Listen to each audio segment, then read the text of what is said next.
한 달 정도 강의를 다니다 보면 정말로 속이 좀 안 좋아요. 한국에 들어가면은 청국장 가루 밥 숟갈 2숟갈로 물에 타서 먹으면 다음날 화장실에 가면요 똥이 60cm가 나와요. 60cm. 굵은 똥이 60cm가. 작년 1월 달에 하와이 강의를 갔어요. 청국장을 100개를 들고 왔는데 이 리얼입니다. 청국장을 100개를 들었는데 첫날 100개를 다 팔았어요. 둘째 날 주문이 150개가 들어왔어요. 왜 그런가 했더니 실험 정신 강한 할머니 한 분이 그날 저녁에 가서 바로 타먹은 거야. 다음날 아침 화장실에 갔는데 그 할머니는 똥이 2m가 나왔대. 2m가. 그래서 그 할머니가 온 하와이에 전화를 다 한 거야. 나 2m 나왔다. 네.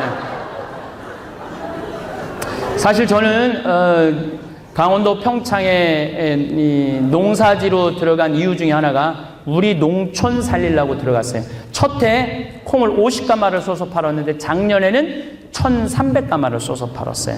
작년에는 뉴욕에 작년에 강의 가고 뉴욕에 판매한 게 2억 5천만 원어치를 팔았어요. 뉴욕에만. 그래서 우리나라 제 목표는 콩을 10,000가마 판매하는 거예요. 우리나라 콩이 1년에 150만 가마 정도 생산이 되거든요. 그중 150분의 1은 우리 생태마을에서 소화하는 게 내 꿈이에요. 그리고 우리 아버지가 그렇게 내가 청국장 만드는 사람인데 청국장 드시라고 하는데 안 드시더니 2년 전부터 청국장을 드시는데 당뇨가 있으세요. 근데 정확하게 100을 유지하고 계세요. 그리고 그거 드시고부터 아침에 그거 드시고 커피 딱 한 잔 마시는데 얼굴에 85인데 빛이 나요.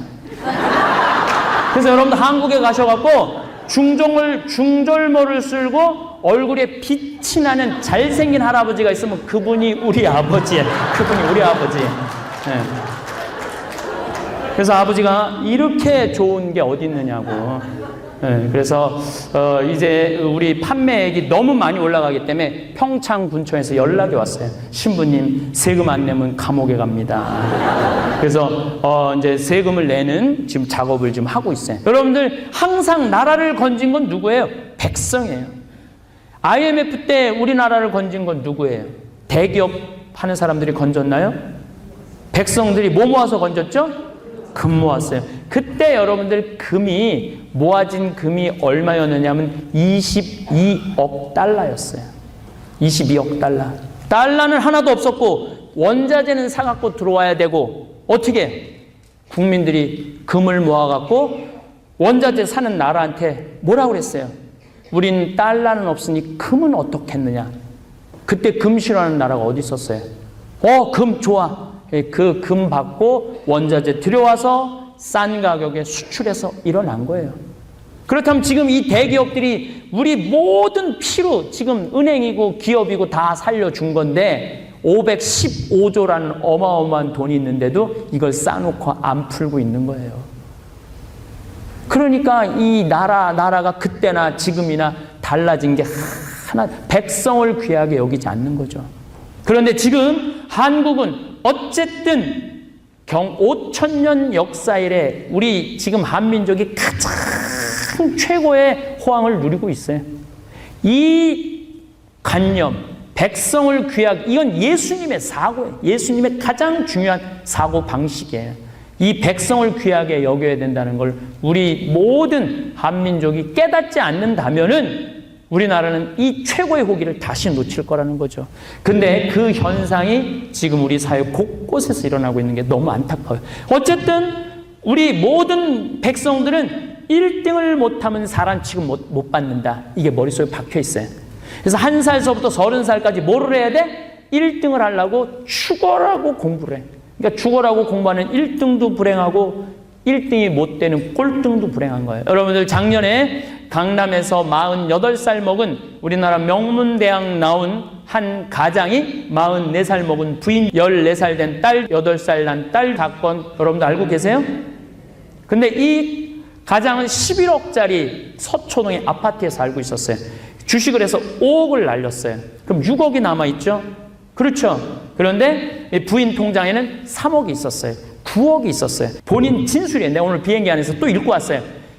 내가 더 이상 이 아이들한테 강남의 이 생활을 유지할 수 없는 것은 살 필요가 없다고 더 이상 강남에서 살지 못할 거라면 죽는 게 낫다.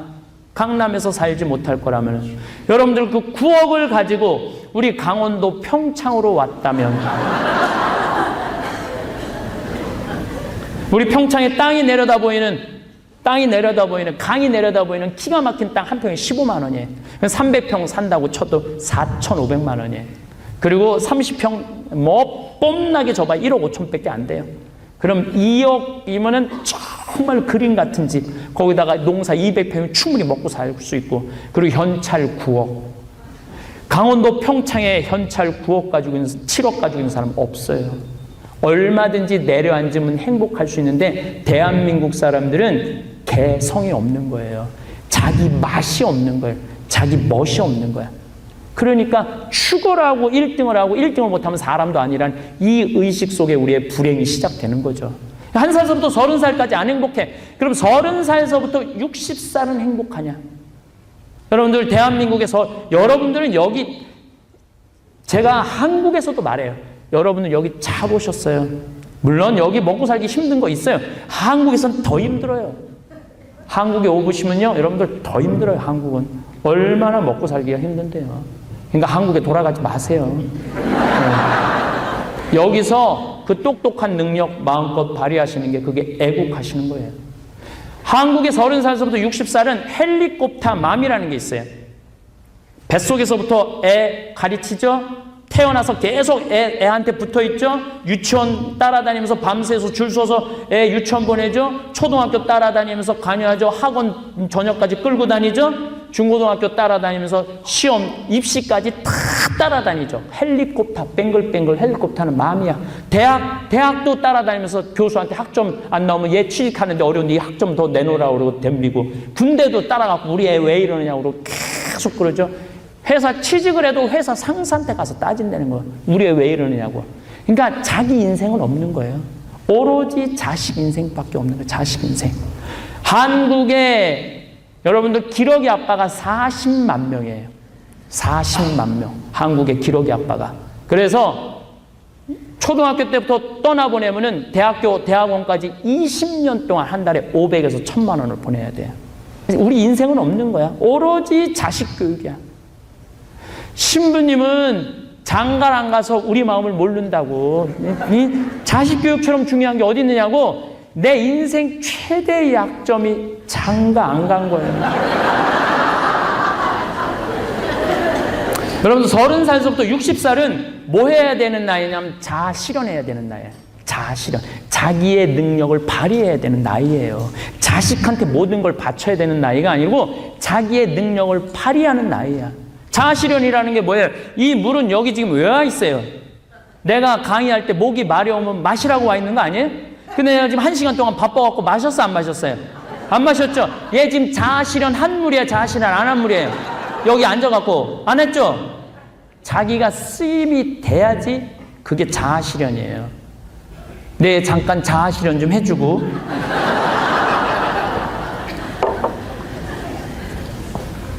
여러분들이 샴푸를 샀어요. 샴푸를 사갖고 우리 집에서 샴푸를 쓰는데 마지막 한 방울까지 다 썼어. 그럼 그 집은 우리 집에 와갖고 자아 실현 한 샴푸입니까? 자아 실현 안 한 샴푸입니까? 한 샴푸예요. 그 샴푸는 쓰레기통에 들어가면서 행복하게 들어갈 거예요. 근데 내가 가정방문 다녀보면은 다단계 걸린 집들을 보면요, 샴푸가 10개씩 놓여있는 집들이 있어요. 다단계 걸린 집들. 그러면은 2개는 1년 동안 써요. 나머지 4-5개는 빛깔이 바래서 못 써요. 능력을 써보지도 못하고 쓰레기통에 들어가는 샴푸죠. 우리 생태마을 사제관 앞에 문수라는 개가 있어요. 얘가 전라도 여수 문수동 성당에 강의를 갔는데 길 잃은 개야. 그래서 내가 주워 온 거예요. 그래서 문수동에서 주워 왔다고 해서 이름이 문수예요. 문수. 예. 근데 내가 밤에 서울이나 부산에서 강의가 끝나고 집에 들어가면 새벽 1시에. 새벽 1시에 딱 도착하면은 얘가 요만한 애인데 뛰어나와갖고 나한테 내 가슴까지 뛰어올라요. 그리고 내 품에 안길 때 모든 피로가 다 사라져요. 그리고 얘가 나를 바라보는 눈빛이 웬만한 여자보다도 눈빛이 좋아요. 눈빛이. 그리고 놀랍게도 신부들이 오면은 안 짖고 안 물어요. 근데 여자만 오면 짖고 물어요. 얘 자아실현 하는 애야, 자아실현 안 하는 애야? 자아실현 하는 애예요. 그런데 30살서부터 60살까지 대한민국의 엄마들은, 대한민국의 아빠들은 자기를 위한 투자를 하지 않아요. 여러분들, 이 애들 학원 보낼 돈으로 기타를 배우거나 필라테스를 배우거나 영어를 배우거나 아니 뭔가를 했다면은 이분들은 자식 대신 자기를 위해서 뭔가 썼다면 이분들은 60살서부터 100살까지 힘들지 않았을 거예요. 근데 엄마들이 딱 60살이 되면은 30살 된 자식이 이렇게 말합니다. 엄마, 내 인생에서 빠져줘. 나 다 컸어. 이제 엄마 인생 살아. 이렇게 얘기해요. 엄마 인생 살아, 이제. 60살에 아무것도 자기를 위해서 투자한 게 없는데 나를 위해서 살으라고 내 인생에서 빠져달라고 그러면 이때부터 우리나라 60대부터는 사는 게 재미가 하나도 없고 삶의 의미도 모르는 거예요. 근데 문제는 내가 60살에 바로 죽으면 너도 좋고 나도 좋은데 죽어요, 안 죽어요? 안 죽어요. 자아실현 안 된 사람들이 60살서부터 100살까지 안 죽는 거예요. 지금 60세들은 100세까지 살 것이고 50세들은 110살까지 살 것이고 40대들은 120살까지 삽니다. 여러분들 지금 대한민국에서 가장 많이 죽는 나이가 몇 살이냐면 87세예요. 87살까지는 살아야지 사는 거예요. 근데 2020년에는 90살에 가장 많이 죽는 나이가 된대요. 2020년이면 몇 년 남으니 5년 남은 거예요. 지금 60살들 계산해 보세요. 5년 오면 90에 지금 여러분 65, 1년에 0.5년씩 정확하게 늘어나고 있거든요. 그럼 지금 60살들은 몇 살에 죽느냐면 103살에 죽어요. 지금 60살들은 103살에. 그리고 지금 50살들은 110살에 죽는데 작년에 러시아에서 뭘 개발해냈느냐면 우리 몸 안에는 미토콘트리아라는 게 있어요. 근데 이게 노화 물질이에요. 여러분들 20대 애들은 밥을 많이 먹어도 배가 어때요? 딱 붙죠? 위하고 장이 튼튼하기 때문에 그래요.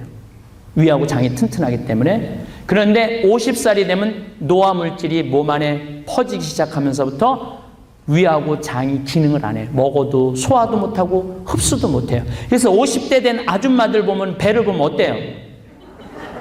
애가 하나 들어찬 것 같이 이렇게 있잖아요. 이게 지금 여러분들이 지금 안 풀어놔서 그렇지 풀어놓으면은 볼만하다. 지금 풀어놓으면은 볼만하다고 지금. 그런데 이 노화 물질을, 이 미토콘트리아를 조절하는 약을 개발을 해냈어요. 러시아에서 작년에. 이걸 먹으면은 70살이 돼도 위하고 장이 20대 같은 장이 된다는 거예요. 그래서 먹어도 70대 아줌마들이 배꼽티 입고 다닐 수 있는 거예요. 네. 그래서 미래 학자들이 이런 주장을 합니다. 앞으로 아이를 낳는 가장 합리적인 나이는 70이라는 거예요. 저는 여기에 전적으로 동의합니다. 여러분들 20살에 애를 낳아서 110살 때까지 90년 동안 자식 때문에 속 썩고 사는 게 나아요? 아니면 70에 늙음하게 나서 한 30년 보다가 죽는 게 나아요? 어느 게 나아요? 나는 후자에 전적으로 동의를 해요. 왜? 수많은 엄마들이 자식 때문에 나한테 피눈물을 흘리는 걸 보면서 너무 빨리 낳았어, 애를. 너무 빨리 낳았어. 이제는 100살 넘어가는 건 시간 문제예요.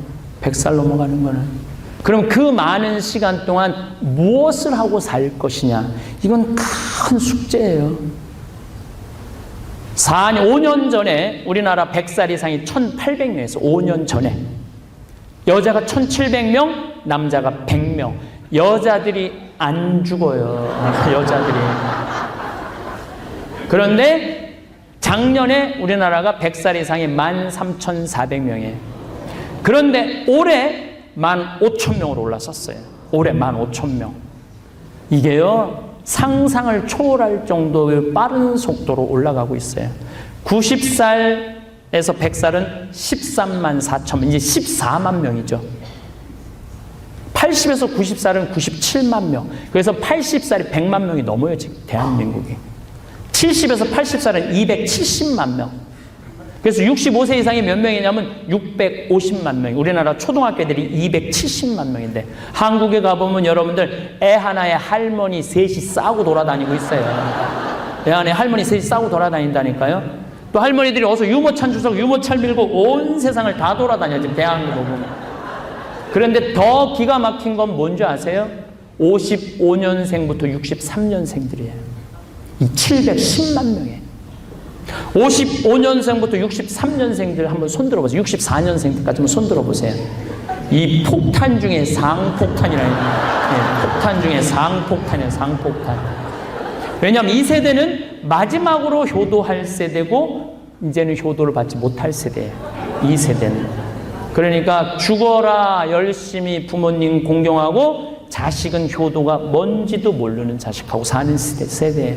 그런데 그 세대들이 지금 대한민국의 문제는 뭐냐면은 자식 교육시키느냐고 자기를 위한 투자를 하나도 안 한 거예요.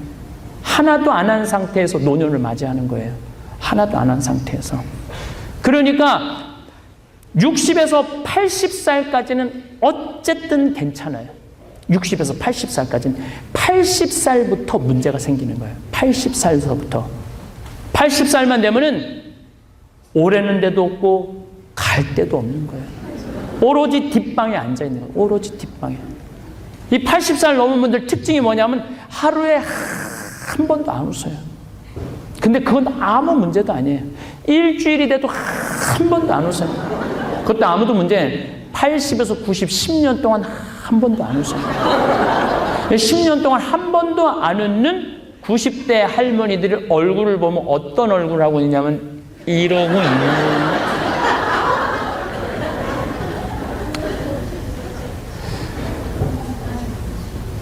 어린아이들은 하루에 200번 자지러지게 웃는데요. 어린아이는 하루에 200번 자지러지게 웃는데요. 20대는 하루에 20번 자지러지게 웃는데요. 80대는 하루에 한 번도 안 웃는데. 그러니까 안 웃으면 죽음에 가까워지는 거죠. 안 웃으면 죽음에 가까워지는 거예요. 정말 제가 북여주라는 곳에 강의를 갔는데 성당이 꽉 찼어, 오늘같이. 너무 꽉 차니까 이 앞에 이 의자를 놨어요. 앞에 두 세댁이 앉아 있었는데 정말로 겁나게 예쁘게 생겼어요. 세댁 둘이. 근데 또 나 만나러 온다고 연필로 그냥 그리고 왔어요. 나 만나러 온다고. 얘게 그리고 왔대요. 자기네들이 신부님 만나러 온다고. 웃는데 이거 올라가는데 이 눈꼬리, 이 꼴이 너무 예쁘더라고요. 근데 할머니들은 아무리 그려도 떨어져요, 이게.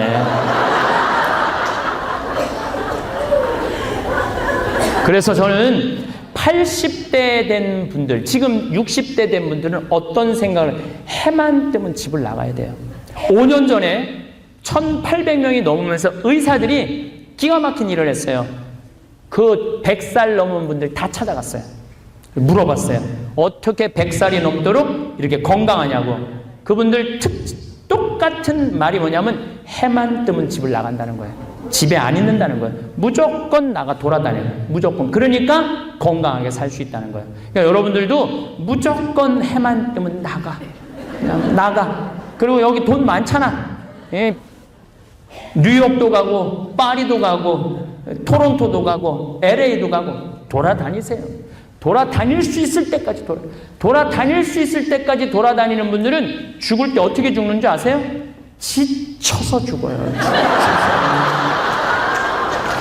한 95살쯤에 나 도저히 힘들어서 못 살겠다. 나 그냥 갈랜다. 지쳐서 죽어야지. 80살서부터 돈 아깝다고 친구 만나는 거, 이 자아실현이 안 된 사람들 특징이 고독에 갇히는 거예요. 자아실현 안 되는 사람 특징이 혼자 머무르는 거예요. 그러면은 10년 동안 뒷방에 앉아있으면 허벅지에 근육 풀립니다. 허벅지에 근육이 풀리면 그 다음부터 기다리는 똥 싸는 거예요. 90살이 여러분들 똥을 싼다고 생각을 해보세요. 여러분 생각을 해봐요. 한 살이 싸는 똥이랑 90살이 싸는 똥이랑 같아요? 이거는요, 90살이 똥을 싸기 시작하면은 삶의 질은 완전히 바닥으로 떨어져요. 살아있어도 살아있는 게 아니에요. 그래서 여기 계신 많은 분들 자식한테 피해 주기 싫으면 누구한테 투자해야 되냐면 자기한테 투자해야 돼요. 내가 마지막까지 내 발로 화장실 가주는 게 누구 도와주는 거냐면 자식 도와주는 거예요. 지금 헬스장 다니고 수영장 다니고 골프 치러 나가는 건 절대 죄가 아니에요. 애한테는 아무것도 주지 마세요. 자식한테 재산을 주는 순간 여러분들 모든 걸 다 잃어버려요. 끝까지 안 주면 아무것도 안 잃어버려요. 죽고 난 다음에 가져가는 건 아무 문제가 없어요. 살아생전에 주지 마세요. 내가 평창에 이렇게 살다 보면은 자식한테 다 주고 났는데 잘할 줄 알았더니 찾아오지도 않고 돈도 안 줘. 그래갖고 나한테 전화하는 할머니 너무 많아요. 신부님 다 줬더니 나한테 찾아오지도 않고 아무도 안 오고 난 너무너무 살기 힘들다고. 신부님 나 강원도 평창에 가서 아무것도 안 받고 청소하고 빨래할 테니까 살재는 거야. 나 요즘 나하고 살재는 여자 너무 많아요.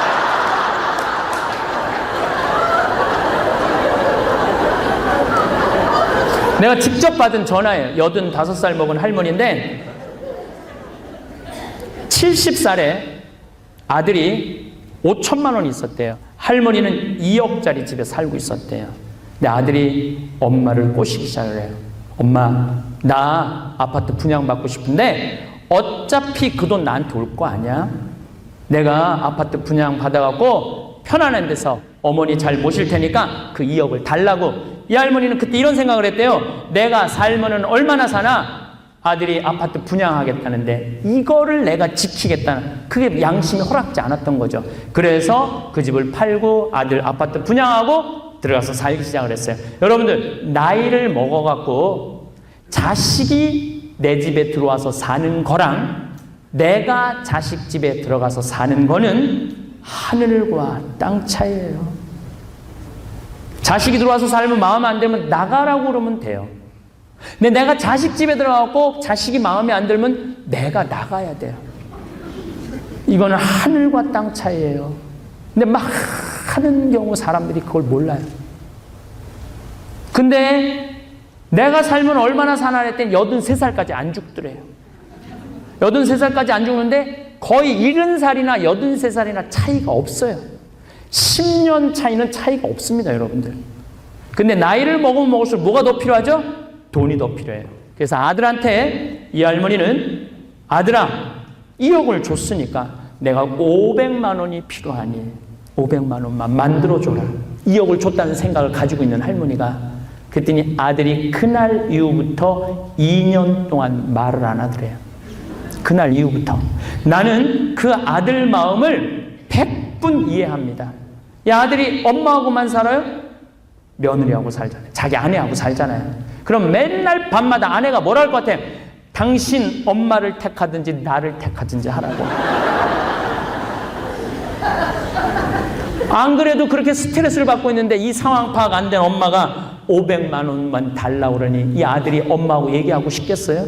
2년 동안 말을 안 하는 거예요. 그러니까 이 할머니가 나한테 전화해갖고 신부님 평창 생태마을에 방 하나 달라는 거예요.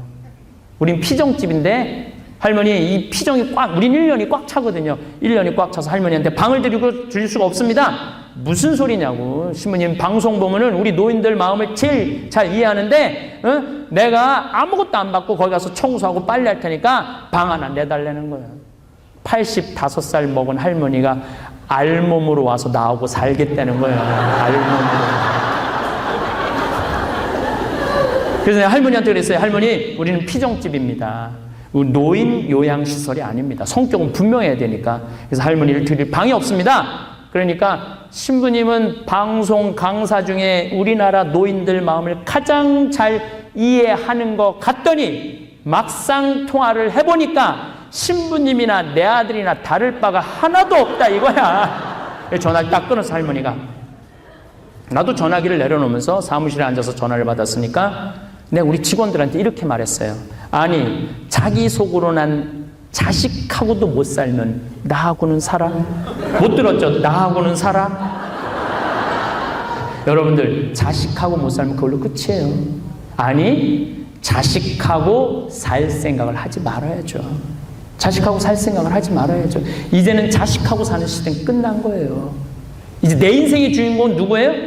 나예요, 나. 작년 11월, 작년 11월에 한국에 기가 막힌 일이 하나 벌어졌어요. 할아버지 한 분이 73살 먹은 할아버지가 경찰서에 전화를 했어요. 나 10일 동안 두유 2개로 버텼다. 나 좀 살려줘라.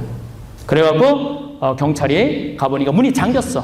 그래갖고 소방관을 데려다 문을 따고 들어갔어. 할아버지가 뼈밖에 안 남은 거예요. 10일 동안 두유 73살에. 그 할아버지가 누구 돌볼 사람 없는데 할머니가 1년 전에 돌아가신 거예요. 여러분들, 여기 지금 70 넘으신 분들 무슨 일이 있어도 할아버지가 먼저 죽어야 돼요.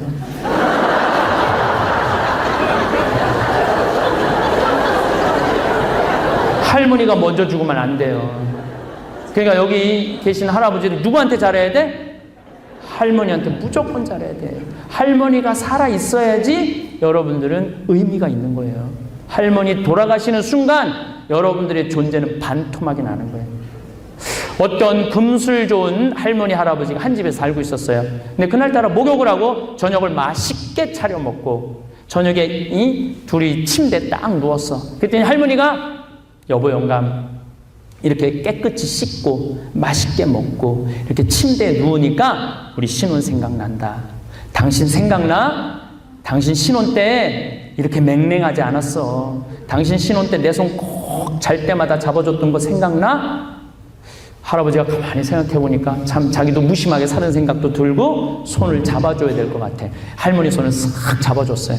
그때 할머니가 여보 영감 당신이 내 손 잡아주니까 너무 행복하다. 우리 신혼 때 생각난다. 근데 당신 생각나? 당신 신혼 때 손 잡는 걸로 끝내지 않았어. 당신 그 내볼에다 뽀뽀해줬던 거 생각나 안 나? 딱 그러니까 할아버지가 그것도 맞춰줘야 될 것 같은 거예요. 그래서 좀 힘들지만 고개를 돌려서 할머니 볼에 뽀뽀를 쭉 해줬어요. 근데 할머니가 빵글빵글 웃으면서 당신이 내 볼에 뽀뽀해주니까 정말로 신혼으로 돌아가는 것 같다. 너무 행복하다. 여보 영감 근데 당신 생각나? 당신 신혼 때 뽀뽀해주는 걸로 끝나지 않았어. 당신 그 이루 내기 잘근잘근 애무해줬던 거 기억 안 나? 밤마다? 그러니까 할아버지 얼굴이 확 변한 거야. 그랬더니 확 일어나서 이불을 내던지고 나가버렸어요. 여보 영감 화났어. 어딜 가? 그러니까 할아버지가 한대는 소리가 할머니를 째려보고 기다려. 이빨 갖고 올 테니까. 딱 그랬다는 거 아니에요.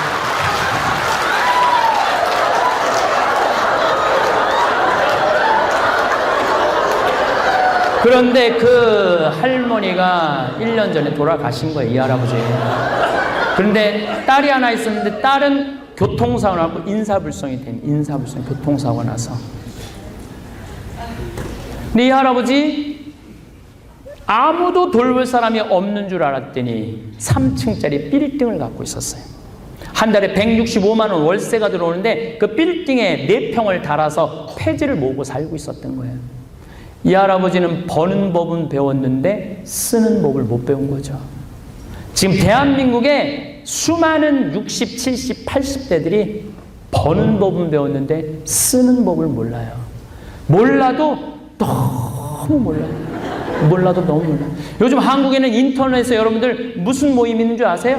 쓰죽해가 있어요. 쓰다 죽자. 네, 쓰다 죽자. 그래서 요즘 그런 문화가 많아요. 자식한테 재산 주지 말고 우리가 쓰다 죽자. 나는 거기에 전적으로 동의합니다. 쓰다 죽으셔야 돼요. 그래야지 자식도 행복. 자식도 부모 돈 욕심 안 낼 때 열심히 사는 거예요. 근데 부모가 그런 여지를 주면 안 돼요. 너 이 돈 다 너한테 갖고 갈 거니까 너 걱정하지 말어. 그러면 자식 버리는 거예요. 네 인생은 네 인생이고 내 인생은 내 인생이다. 이렇게 해야 돼요. 여러분들 이제는 효도는 사라지는 시대입니다. 효도는 이제 없어요. 효도를 할 수가 없어요. 말이 안 돼. 생각을 해봐요. 110살 먹은 엄마가 90살 먹은 아들한테 너 왜 나 안 찾아오냐 이게 말이 돼요?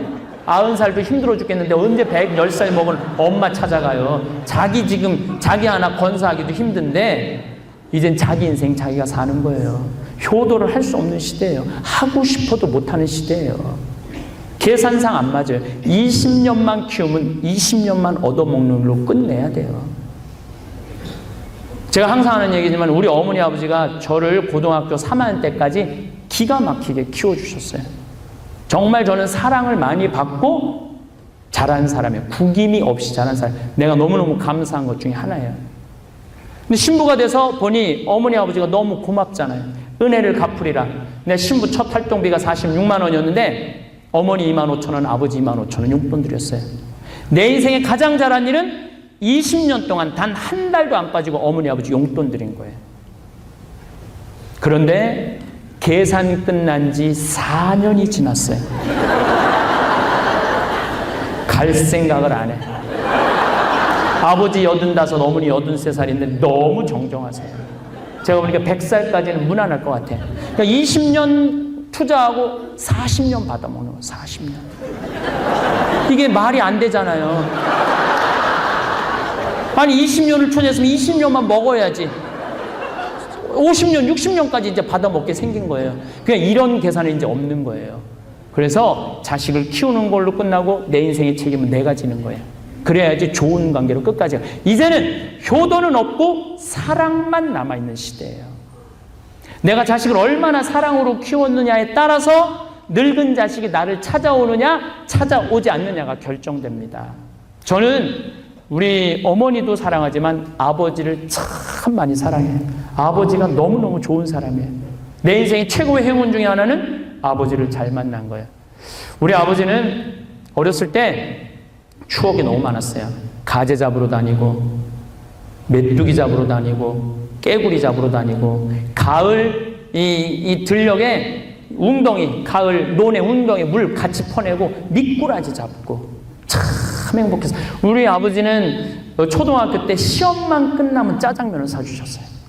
참 나는 시험을 하나도 아버지하고 손잡고 짜장면 먹으러 갔던 기억만 나요. 너무너무 행복했어요. 내가 한 2년 전에 형들하고 나 어렸을 때 아버지가 시험 끝날 때마다 짜장면 사줬어 그랬더니 너도 사줬냐? 우리도 사줬다는 거예요. 가만히 생각해보니까 우리는 한 달에 한 번 먹고 아버지는 한 달에 3번 짜장면을 먹은 거야. 보니까 우리 아버지 지금도 짜장면을 좋아하시거든요. 그렇게 좋은 아버지인데 제가 중학교 3학년 때 옥상에서 밤에 담배 피다 걸렸어요. 담배를 피고 있는데 어험 소리가 나더라고요. 보니까 아버지 뒷모습이야. 깜깜한 밤이었는데 보고 내려가신 거죠. 너무 미안했어요. 왜냐하면 너무 좋은 아버지한테 막내 아들이 담배 피는 모습을 보여줬으니 얼마나 가슴이 아파요. 너무너무 미안했어요. 우리 아버지는 저한테 손찌검 한 번 하신 적이 없거든요. 우리 어머니는 무지하게 때렸죠, 저를. 어머니는 돌아다닌다고. 근데 아버지는 그러거나 말거나 손찌검 한 번 안 하셨어요. 그 아버지한테 담배 피는 걸 보여줬으니 얼마나 미안해요. 정말 미안했어요. 근데 하루가 지나도 말씀이 없으셔요. 이틀이 지나도 말씀이 없으신 거예요. 일주일이 지나도 말씀이 없으신 거예요. 그래서 난 이렇게 생각했어요.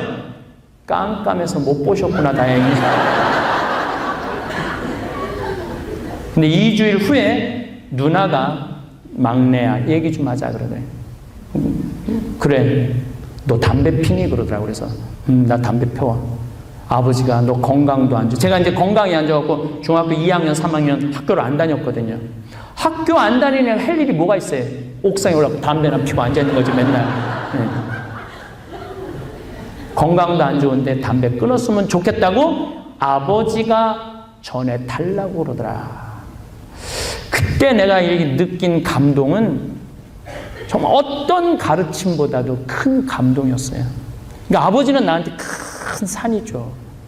그러니까 저는 지금 내가 나이가 50이 넘었는데도 아버지가 보고 싶어요. 항상 보고 싶어요. 항상. 그래서 내가 얼마나 많은 강의를 다니고 얼마나 바빠요.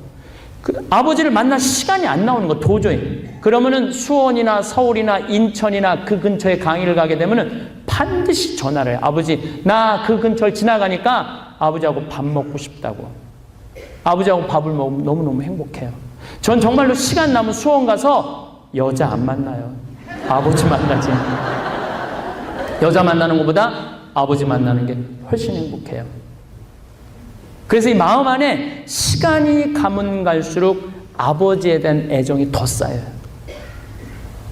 그리고 마음에 짠한 것도 자꾸 생기고, 어떻게 하면 아버지를 더 행복하게 해드릴까, 그런 생각 참 많이 해요. 그래서 저는 4년 전부터 어떤 행사를 하냐면, 어버이날이 된 5월이 되면은 아버지가 노인정을 참 잘 가시거든요. 노인정을 잘 가시는데 그 노인정 전체에다가 내가 한 턱 내요. 100만 원씩 줘요. 그래갖고 우리 아들이 이거 여기 노인정에 하라고, 보통 20명 모이는데 내가 내는 거라고는 100명 정도 나온대요. 맨날 텔레비를 보면서 우리 신부님, 우리 마음을 제일 잘하는 신부님이라고. 근데 그 신부님이 한 턱 낸다 그러니까 얼마나 좋아하는지 몰라요. 그러니까 그 노인정에 있는 모든 노인들이 행복한 게 우리 아버지가 행복한 거라는 생각을 하니까. 그런데 대한민국에서는 지금 과연 자녀들한테 그런 사랑으로 자식을 키우느냐, 1등으로 몰아세우지는 않았는가. 같이 추억을 만들고 같이 사랑을 쌓아도 늙어서 찾아갈까 말까 한데 20년 동안 떠나보내고 얼굴 한번 안 보고 늙어서 나 책임지라고 그러면 책임질 자식이 어디 있겠어요. 제가 오늘 주제는 삶 껴안기예요. 1살서부터 30살도 안 행복하고, 30살서부터 60살도 안 행복하고, 60살서부터 100살까지도 안 행복하면 어떻게 하냐 이거예요. 우린 다 행복해야 돼. 이 세상에 와서 하나만 뜯어 고치면 돼. 하나만. 사람 무시하는 이 문화만 뜯어 고치면 너도 행복하고 나도 행복하고 1등도 행복하고 꼴등도 행복할 수 있는데, 우리는 돈 없고 부족한 사람을 사람 취급하지 않으니까 죽어라고 올라가려고 그러는 거예요. 그러니까 서로 힘든 거죠. 예수님이 가장 보잘것없는 사람을 귀하게 여기라는 말은요, 제가 보기엔 가난한 사람이 없어지라는 얘기가 아니에요. 가난한 사람도 사랑받는 세상이 하느님 보시기 좋은 세상이라는 거예요. 해리 리버만이라는 할아버지가 있어요. 1977년에 돌아가신 분인데 미국 사람이에요. 원래는 폴란드에서 유대 랍비 교육을 받았는데 너무너무 먹을 게 없어서 미국으로 와요. 미국에 와서 제과점도 하고 세탁업도 하고 돈을 많이 벌어요. 77살에 은퇴를 해요. 은퇴를 하는데 돈을 많이 벌어갖고 매일매일 노인정에 가고 체스를 뒀어요. 체스를 뒀는데 하루는 체스를 두는 친구가 안 나온 거예요. 그리고 너무너무 이 할아버지가 심심해하는 거야. 그러니까 직원이, 할아버지 그렇게 멍 때리지 말고 2층에 화실이 있으니까 올라가서 그림이나 그리라고. 그랬더니 이 할아버지가 이런 말을 해요. 나는 붓이 어떻게 생겼는지도 모른다. 먹고 살기 바빠 죽겠는데 붓을 평생에 한 번도 잡은 적이 없다. 그래도 할아버지 올라가서 한번 화실 구경하시라고. 그래갖고 이 할아버지가 올라가서 화실에 올라가고 그 캠퍼스를 보고 물감을 보고 붓을 보는 순간 어렸을 때 폴란드의 고향을 그리고 싶었던 거야. 그림을 그리는데 기가 막힌 거예요. 한 번도 붓을 잡은 적이 없는 할아버지가 그림을 그리는데 그 미술 선생님이 한마디도 안 해. 할아버지가 화가 나고 물어봐요. 왜 한마디도 안 하냐? 할아버지한테는 더 이상 가르칠 게 없다고. 그래서 이 할아버지 별명이 뭔지 아세요? 미국의 샤갈이에요. 샤갈보다 더 잘 그려요. 이 할아버지는 101살까지 22회에 걸쳐서 전시회를 해요. 그 여러분들 놀랍게도 미국의 모든 미술관은 이 할아버지 작품을 소장하려고 난리가 나요. 101살 때 400여 명의 기자들이 할아버지한테 물어봐요. 얼마나 좋으냐. 그랬더니 이 할아버지가 나는 내가 이렇게 유명한지 그림을 잘 그리는지는 모르겠다. 하지만 난 내 능력이 이렇게 깊이 있는지를 몰랐다. 내 능력을 쓰고 사는 이 21년 시간이 어떻게 가는지도 모르고 나는 늙었는지도 모르고 신선처럼 즐겁게 살았다. 여기 계신 많은 분들 지금 나이 50, 60 되신 분들 나머지 100살까지 정말 시간이 어떻게 가는지 모르게 재미있고 의미 있게 살으셔야죠. 오늘 밤에 집에 가셔서 과연 나는 남은 시간 동안 어떻게 의미 있고 재미있는 인생을 살 건지, 나 안에 있는 게 뭔지, 나를 어떻게 개발해야 되는 건지 깊이 한번 생각해 보실 필요가 있다고 생각을 합니다. 긴 인생의 여정을 돌아보면 우리는 참으로 많은 역할을 해왔습니다. 자녀로서, 학생으로서, 직장인으로서, 부모로서, 그리고 사회의 한 구성원으로서 말입니다. 각각의 역할 속에서 우리는 최선을 다했고, 때로는 자신보다 다른 사람을 우선시하며 살아왔습니다.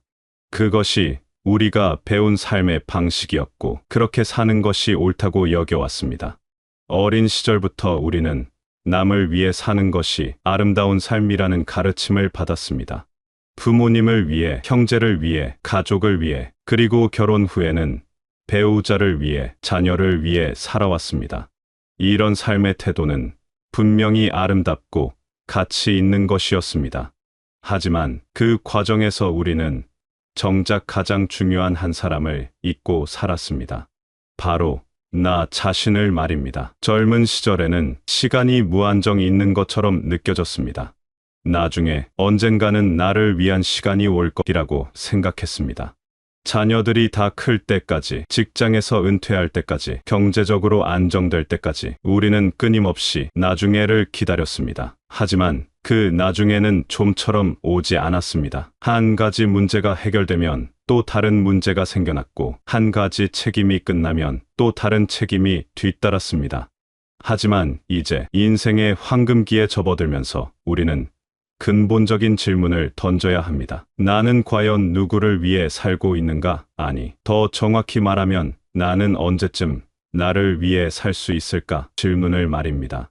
이 질문에 대한 답은 명확합니다. 바로 지금입니다. 자식을 위해 모든 것을 희생하는 것이 부모의 도리라고 생각해왔습니다. 그들의 교육비를 위해, 그들의 결혼 자금을 위해, 그들의 안정된 미래를 위해 우리는 기꺼이 우리 자신을 뒤로 미뤄왔습니다. 자녀들이 좋은 대학에 가기를 바라며 사교육비를 대느라 우리 자신의 취미는 포기했습니다. 자녀들이 좋은 직장에 취직하기를 바라며 온갖 인맥을 동원했지만 정작 우리 자신의 인간관계는 소홀히 했습니다.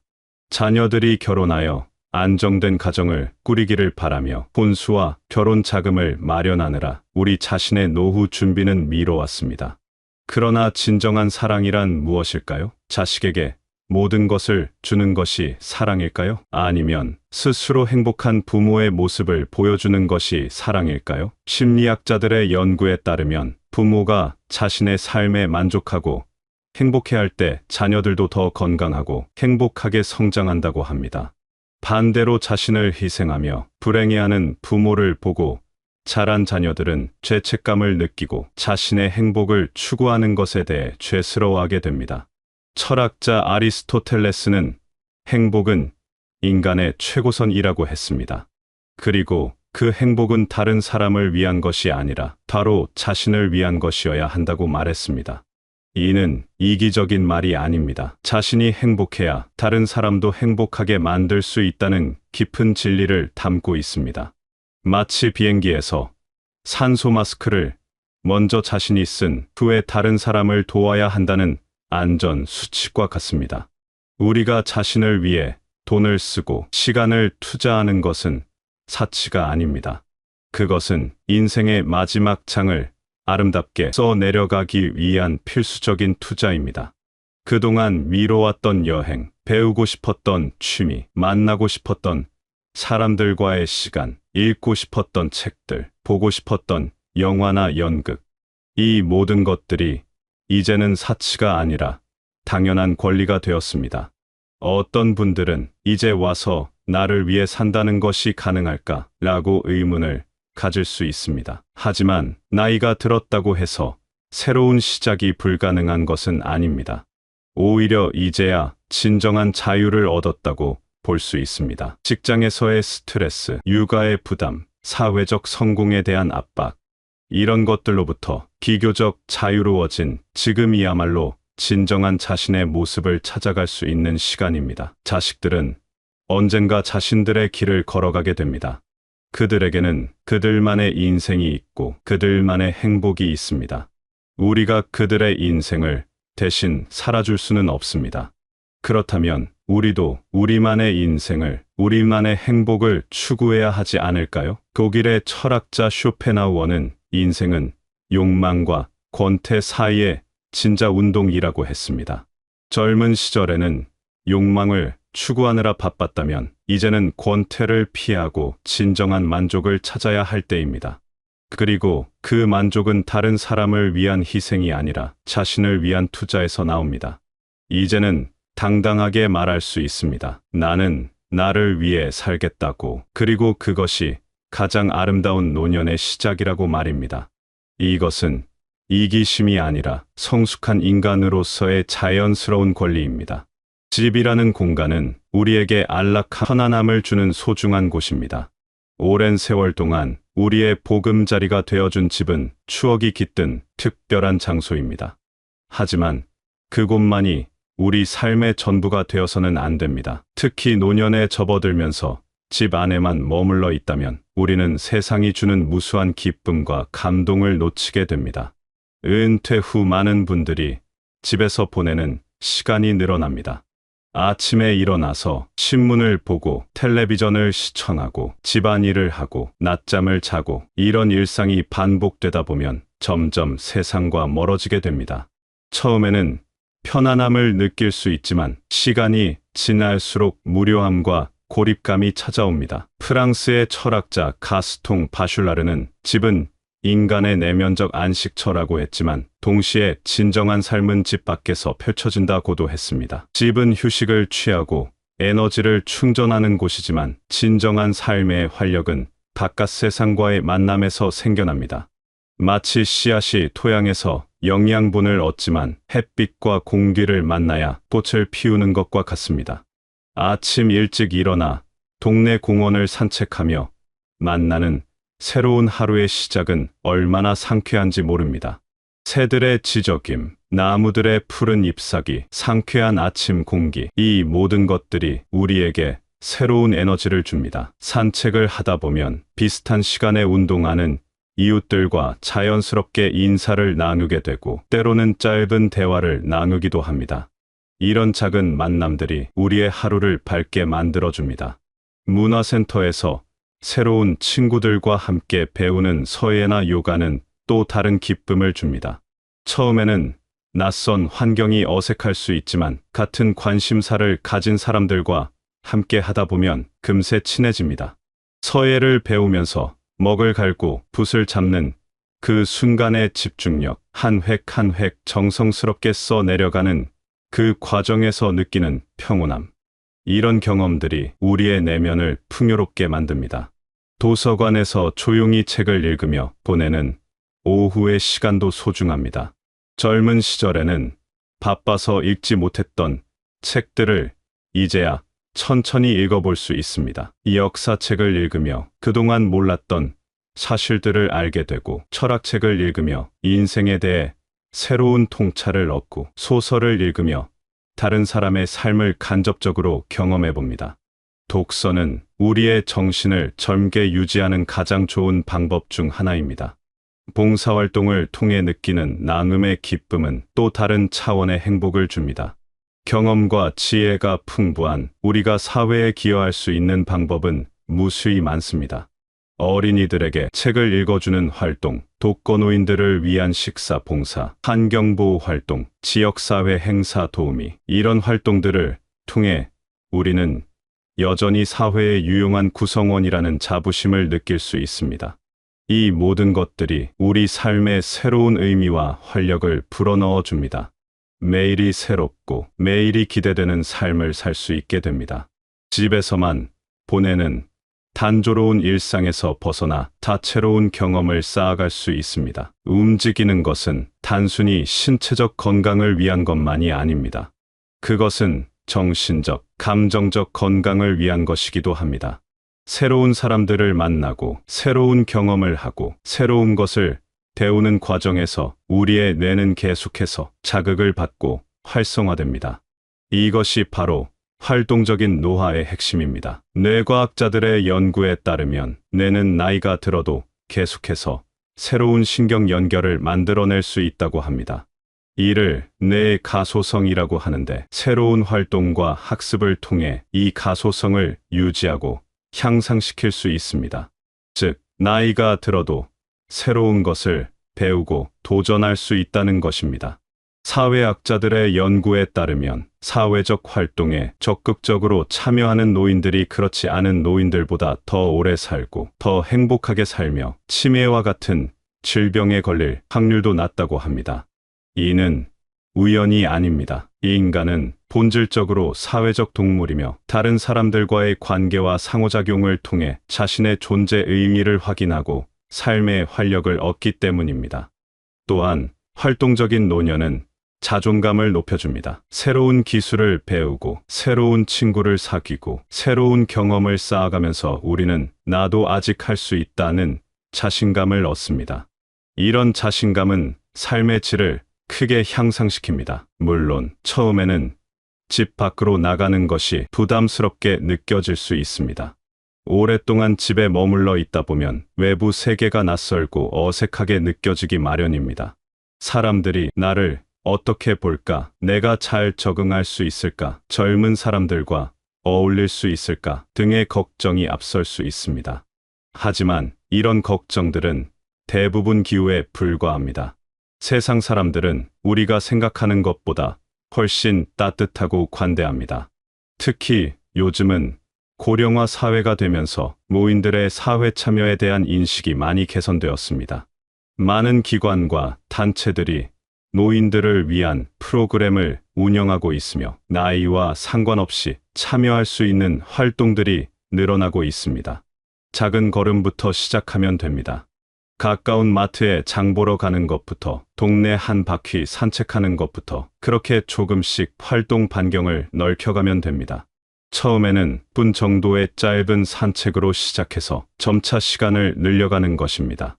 문화센터나 복지관의 프로그램도 일회성 강좌부터 시작해서 점차 정기적인 활동으로 확대해가면 됩니다. 중요한 것은 첫 걸음을 내딛는 용기입니다. 그 첫 걸음만 내딛으면 그 다음부터는 훨씬 수월해집니다. 마치 자전거를 타는 것처럼 처음에는 균형을 잡기 어렵지만 한번 익숙해지면 자연스럽게 할 수 있게 됩니다. 세상은 우리가 생각하는 것보다 훨씬 따뜻하고 아름답습니다. 그리고 우리를 기다리고 있는 새로운 만남과 경험들이 무수히 많습니다. 집 밖으로 나가는 것은 단순히 신체를 움직이는 것이 아니라 우리의 삶을 더 풍요롭고 의미 있게 만드는 투자입니다. 활동적인 노년을 위한 구체적인 방법들을 생각해보면 먼저 자신의 관심사와 체력 수준을 파악하는 것이 중요합니다. 예술에 관심이 있다면 미술관이나 박물관을 방문하거나 그림 그리기, 도자기 만들기 등의 활동을 시작해 볼 수 있습니다. 음악을 좋아한다면 합창단에 가입하거나 악기를 배워볼 수 있습니다. 운동을 좋아한다면 요가, 태극권, 게이트볼 등을 시작해 볼 수 있습니다. 또한 평생학습의 기회도 많습니다.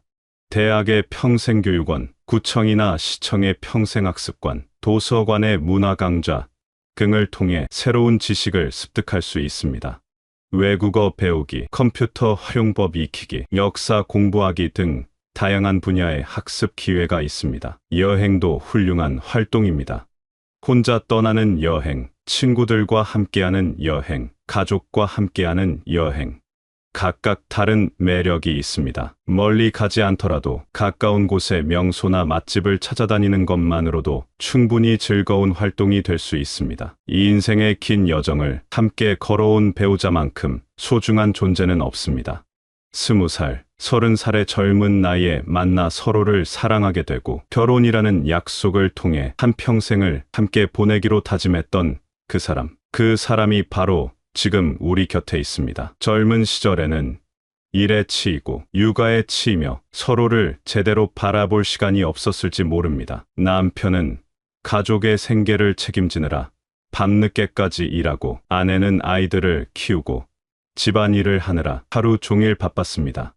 서로 같은 집에 살면서도 진정한 대화를 나눌 시간이 부족했고 서로의 마음을 깊이 들여다볼 여유가 없었습니다. 그러나 이제는 다릅니다. 자녀들이 독립하고 직장에서 은퇴하면서 우리에게는 진정으로 서로를 바라보고 서로를 이해할 수 있는 시간이 주어졌습니다. 이 시간을 어떻게 사용하느냐에 따라 우리의 노년이 행복할 수도 불행할 수도 있습니다. 그리스 신화에서 제우스는 본래 하나였던 인간을 둘로 나누어 놓았고 그래서 사람들은 평생 자신의 반쪽을 찾아 헤맨다고 합니다. 배우자는 바로 그 반쪽, 아니 그보다 더 소중한 존재입니다. 함께 웃고 함께 울고 함께 꿈꾸며 지내온 세월이 우리에게 얼마나 큰 선물인지 이제야 깨닫게 됩니다. 생각해 보십시오. 20년, 30년, 어떤 분들은 10년이 넘는 세월을 함께 보내온 그 사람이 얼마나 소중한 존재인지를, 서로의 젊음을 함께 보내고 서로의 고생을 함께 나누고 서로의 기쁨을 함께 누려온 그 사람이 바로 옆에 있다는 것이 얼마나 감사한 일인지를. 노년에는 자녀보다 배우자가 더 중요합니다. 이 말이 자녀가 중요하지 않다는 뜻은 아닙니다. 자녀는 언제나 소중한 존재입니다. 하지만 자녀는 언젠가 자신의 가정을 꾸리고 자신의 길을 걸어가지만 배우자는 인생의 마지막 순간까지 함께할 동반자입니다. 건강할 때도, 아플 때도, 기쁠 때도, 슬플 때도 곁에 있어줄 사람은 배우자뿐입니다. 자녀들은 자신들의 삶이 있습니다. 직장에서의 스트레스, 자녀 교육의 부담, 경제적 압박, 이런 것들로 인해 부모에게 충분한 시간을 할애하기 어려운 것이 현실입니다. 물론 그들이 부모를 사랑하지 않아서가 아닙니다. 단지 그들도 각자의 인생을 살아가느라 바쁘기 때문입니다. 반면 배우자는 다릅니다. 배우자는 우리와 같은 인생 단계에 있고 비슷한 관심사와 걱정을 가지고 있습니다. 건강에 대한 염려, 경제적 불안, 외로움에 대한 두려움, 이런 것들을 가장 잘 이해할 수 있는 사람도 배우자입니다. 하지만 오랫동안 함께 살다 보면 서로에 대한 고마움을 당연하게 여기게 됩니다. 매일 아침 차려주는 식사, 빨래하고 정리해주는 집안일, 몸이 아플 때 챙겨주는 세심한 돌봄, 이 모든 것들이 얼마나 소중한 사랑의 표현인지 잊어버리게 됩니다. 마치 공기의 소중함을 평상시에는 느끼지 못하다가 없을 때야 깨닫는 것처럼 말입니다. 결혼 초기에는 서로에게 감사의 인사를 자주 했습니다. 고마워, 사랑해, 수고했어라는 말을 자연스럽게 주고받았습니다. 하지만 시간이 지나면서 이런 표현들이 줄어들었습니다. 익숙함이 감사함을 잊게 만든 것입니다. 이제는 서로에게 감사의 마음을 표현해야 합니다. 고맙다, 사랑한다, 수고했다는 말을 아끼지 말아야 합니다. 그동안 표현하지 못했던 마음을 솔직하게 드러내고 서로에 대한 관심과 애정을 다시 한번 확인해야 합니다. 또한 새로운 취미나 관심사를 함께 만들어가는 것도 좋습니다. 함께 운동하고, 함께 여행하고, 함께 새로운 것을 배우며 서로에게 새로운 모습을 보여주는 것입니다. 결혼 초기의 설렘과 호기심을 다시 한번 느낄 수 있을 것입니다. 예를 들어 함께 댄스를 배워보는 것은 어떨까요? 처음에는 어색하고 쑥스럽겠지만 서로 손을 잡고 음악에 맞춰 움직이다 보면 젊은 시절의 로맨틱한 감정을 되살릴 수 있을 것입니다. 함께 요리를 배우는 것도 좋습니다. 서로 역할을 나누어 요리를 만들고 그 요리를 함께 맛보는 시간은 새로운 즐거움을 줄 것입니다. 우리는 평생 자식들에게 무엇인가를 남겨주기 위해 애써왔습니다. 집 한 채, 땅 한 평, 통장의 잔고, 이런 것들이 자식들에게 줄 수 있는 최고의 선물이라고 생각해왔습니다. 물론 물질적인 여유가 있다면 그것도 의미 있는 일입니다. 하지만 진정으로 소중한 유산은 눈에 보이지 않는 것들입니다. 프랑스의 작가 생텍쥐페리는 가장 중요한 것은 눈에 보이지 않는다고 했습니다. 이는 단순히 어린 왕자의 이야기가 아니라 인생의 깊은 진리를 담고 있는 말입니다. 자식들에게 물려줄 진정한 유산은 은행 잔고가 아니라 함께 나눈 사랑과 추억입니다. 어린 시절 아버지가 무릎에 앉혀주고 들려준 옛날 이야기, 어머니가 정성스럽게 차려준 밥상 앞에서의 따뜻한 대화, 온 가족이 함께 떠났던 여행에서의 즐거운 시간, 아이가 아플 때 밤새 간병하며 보여준 사랑. 이런 것들이 진정한 보물입니다. 자식들은 훗날 부모님이 남겨준 재산보다 부모님과 함께 했던 시간들을 더 그리워할 것입니다. 부모님의 따뜻한 말 한마디, 격려의 눈빛, 무조건적인 사랑. 이런 것들이 그들의 마음속에 평생 남아있을 유산입니다. 그렇다면 우리는 어떻게 이런 사랑과 추억을 남겨줄 수 있을까요? 답은 의외로 간단합니다. 바로 지금부터 그들과 함께 시간을 보내고 그들에게 우리의 사랑을 표현하는 것입니다. 자식들이 어른이 되었다고 해서 부모의 사랑이 필요 없어지는 것은 아닙니다. 오히려 복잡하고 힘든 현실 속에서 살아가는 그들에게 부모의 따뜻한 사랑과 지지는 더욱 소중합니다. 정기적으로 만나서 함께 식사하고 서로의 안부를 묻고 때로는 조언을 해주고 때로는 그냥 들어주는 것만으로도 충분합니다. 또한 우리 자신의 삶을 행복하게 사는 것도 중요한 유산입니다. 자식들은 부모가 행복한 모습을 보고 싶어 합니다. 부모가 건강하고 활기차게 사는 모습, 새로운 것에 도전하는 모습, 삶을 즐기는 모습, 이런 모습들이 자식들에게는 가장 큰 선물입니다.